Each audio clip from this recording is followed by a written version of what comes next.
मैं ये जानना चाहूँगा इस धाम की जो है विशेषता क्या है और कब से आपने इसका स्वप्न देखा और क्या स्थापना की? इस धाम की सबसे बड़ी विशेषता है यहाँ बाबा पूर्ण रूप से विद्यमान है। बाबा के मंदिर बहुत जगह हैं, लेकिन बाबा इतने बड़े चमत्कार अगर कर रहे हैं तो बाबा यहाँ पर हैं इसीलिए कर रहे हैं। तो हम तो इस सबसे बड़ी विशेषता ये मानते हैं कि बाबा का यहाँ पर होना।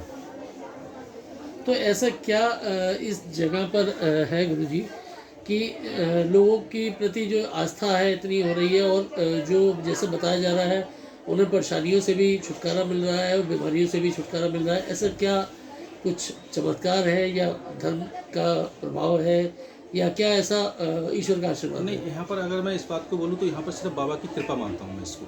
बाबा की विशेष कृपा है, असीम कृपा है कि यहाँ जो लोग श्रद्धा भाव से आ रहे हैं उनका बाबा एक तरीक़ा से स्वास्थ्य लाभ दे रहे हैं उनके लिए और सारी मनोकामनाएं उनकी पूर्ण कर रहे हैं। ऐसा क्या आपने जो प्रभाव देखा है या चीज़ें देखी है जो जल तो बताया जा रहा है और भी लोग लेते जाते हैं बट आपके द्वारा ही जो जल दिया जाता है उससे ही प्रभाव पड़ता है? ये बाबा का मेरे प्रति बहुत असीम प्रेम है कि मैं जब जल को टच कर देता हूँ तो अभिमंत्रित हो जाता है वो। बाकी तो जल तो नॉर्मल भी जल होता है। कब से सेवा कर रहे हैं आप? कब से सेवा करना मान्य नहीं होता है, मेन है कि बाबा से प्यार कब से है। बाबा से प्यार मुझे बहुत लंबे समय से है और खाटू जाता था मैं पहले, लॉकडाउन लग गया तो नहीं जा पाया। तो जब नहीं जा पाया तो उस समय मैंने सोचा कि क्यों ना बाबा को ही यहाँ ले आऊँ।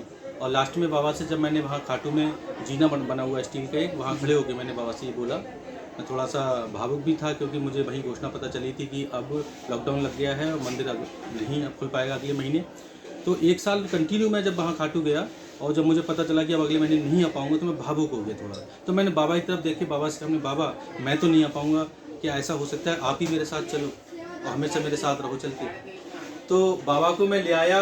मुझे ये एहसास उस समय तो नहीं आया कि बाबा वास्तव में मेरे साथ आ गए हैं, लेकिन जब यहाँ चमत्कार होने शुरू हुए तो मैं समझ गया बाबा उसी दिन मेरे साथ यहाँ आ गए थे। पहला ऐसा कौन सा वो यहाँ चमत्कार या आभास हुआ आपको कि सबसे बड़ा चमत्कार, पहला चमत्कार ये था, एक बच्ची यहाँ पे मृत हो गई थी।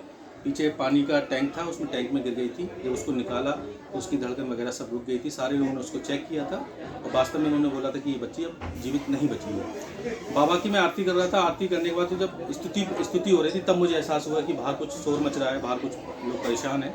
जब मैं स्तुति पूरी कंप्लीट करने के बाद में बाहर आया, मैंने बच्ची को चेक किया पहले तो उसमें ना धड़कन थी किसी तरीके की। मैं समझ गया कि यहाँ पर बहुत बड़ा कुछ गलत हो गया है। लेकिन बाबा के पास मैं वापस गया और बाबा से मैंने बोला कि बाबा यहाँ पर दो ही ऑप्शन है आपके सामने, या तो इस बच्ची को जीवित कर दो, और बच्ची को जीवित किसी कारणवश नहीं कर पा रहे, उसकी आयु पूरी हो गई है, तो आप मुझे अपने पास बुला लो। और इन दोनों में से अगर